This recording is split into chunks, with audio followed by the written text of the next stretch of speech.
এক রাজা বনে গাছ কাটার জন্য কয়েকজন কুঠার নিয়োগ দিতে চাইলেন। সবার মধ্যে একজন কুঠার খুব দ্রুত সময়ে অন্যদের তুলনায় বেশি গাছ কেটে দেখালো। তাতে রাজা অনেক খুশি হয়ে তাকে প্রধান কুঠার হিসেবে নিয়োগ করলেন এবং পুরস্কৃত করলেন।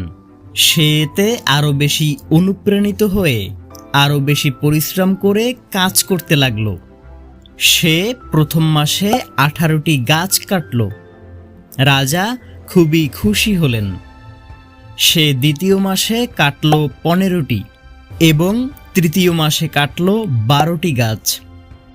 রাজা যখন 3 মাস পর ঘুরতে এসে তার এই নিম্নমুখী ফলাফল দেখতে পেলেন, তখন তিনি কিছুটা অবাক হলেন। যেহেতু কাঠুরের সক্ষমতা, পরিশ্রম এবং সততা নিয়ে রাজার কোনো সন্দেহ ছিল না, তাই তিনি কাঠুরের কাছে এর কারণ জানতে চাইলেন। কাঠুরে বলল, মহামান্য রাজা, আমি আমার সাধ্যের কোনো ত্রুটি করছি না, তবুও কাজ কম হচ্ছে, হয়তো আমি বুড়ো হয়ে যাচ্ছি। রাজা বললেন, আচ্ছা, তোমার কুড়ালটি নিয়ে এসো। রাজা কুড়ালটি দেখলেন এবং কাঠুরকে জিজ্ঞেস করলেন, এই মাসে শেষ কবে কুড়ালটিতে ধার দিয়েছিলে বলো তো? কাঠুরে যে জবাব দিল তাতে রাজা অবাক হয়ে গেল।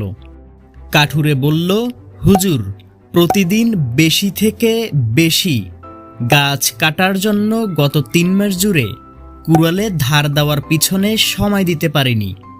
এখন রাজা এবং কাঠুরে দুজনেই গাছ কাটার পরিমাণ কমে যাওয়ার আসল কারণ বুঝতে পারল। জীবনে কাজের পাশাপাশি পর্যাপ্ত বিশ্রামও জরুরি।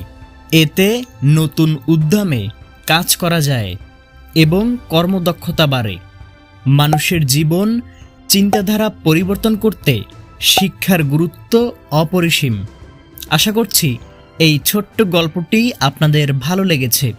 এমনই আরও মোটিভেশনাল গল্প পেতে আমাদের এই চ্যানেল সাবস্ক্রাইব করুন। ধন্যবাদ।